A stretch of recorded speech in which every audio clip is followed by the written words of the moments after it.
केंद्रीय कर्मचाऱ्यांना पगार वाढीबरोबर आता 2 जिव्हाळ्यांच्या योजनांमध्ये मोठा बदल होणार आहे. 8व्या वेतन आयोगानंतर लाखो कर्मचाऱ्यांसाठी मोठी बातमीही समोर येत आहे. मुख्य भाग म्हणजे 8व्या वेतन आयोगाच्या स्थापनेनंतर आता सर्वांची नजर आहे त्या शिफारसी कधी लागू होणार. फक्त पगार वाढणार की आणखी मोठा फायदा मिळणार? मिळालेल्या माहितीनुसार 2 अत्यंत महत्त्वाच्या योजनांमध्ये मोठे बदल होण्याची शक्यता आहे. पहिली योजना म्हणजे CGHS, ज्याला आपण मराठीमध्ये केंद्रीय कर्मचारी आरोग्य योजना असं म्हणतो.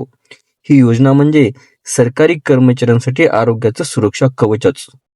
सध्या CGHS अंतर्गत सूचीबद्ध रुग्णालयामध्ये मोफत आणि कॅशलेस उपचार उपलब्ध आहेत. तपासण्या आणि औषधे, कोणतीही ठराविक उपचार मर्यादा नाहीये. आणि दुसरं म्हणजे 8व्या वेतन आयोगामध्ये काय बदल होऊ शकतो. CGHS रुग्णालयांचे जाळे वाढू शकते, उपचारांचे दर सुधारले जाऊ शकतात आणि पेन्शनधारकांना अधिक चांगल्या सुविधा मिळण्याची शक्यता आहे. आणि दुसरी योजना म्हणजे HBA म्हणजेच हाऊस बिल्डिंग ॲडव्हान्स. स्वतःचं घर घेण्याचं स्वप्न पाहणाऱ्या कर्मचाऱ्यांसाठी मोठी ही खुशखबर असणार आहे. सध्याचे नियम मूळ वेतन प्लस DA च्या 34 पट किंवा कमाल 25 लाखापर्यंत कर्ज मिळते.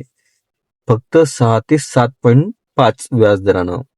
किमान 5 वर्षाची सेवा ही आवश्यक ठरते. 8व्या वेतन आयोगात काय बदल अपेक्षित आहे? तर वाढत्या घराच्या किमती पाहता 25 लाखाच्या मर्यादा वाढवली जाण्याची शक्यता आहे.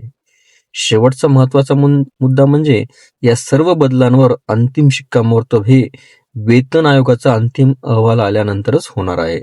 पण संकेत मात्र स्पष्ट आहेत की केंद्रीय कर्मचारी आणि पेन्शनधारकांना मोठा दिलासा मिळणार. ही माहिती जर आपल्याला उपयुक्त वाटली असेल तर चॅनलला लाईक करा. सरकारी अपडेट्ससाठी चॅनलला नक्कीच सबस्क्राईब करा आणि हा व्हिडिओ सर्व कर्मचाऱ्यांपर्यंत नक्की शेअर करा.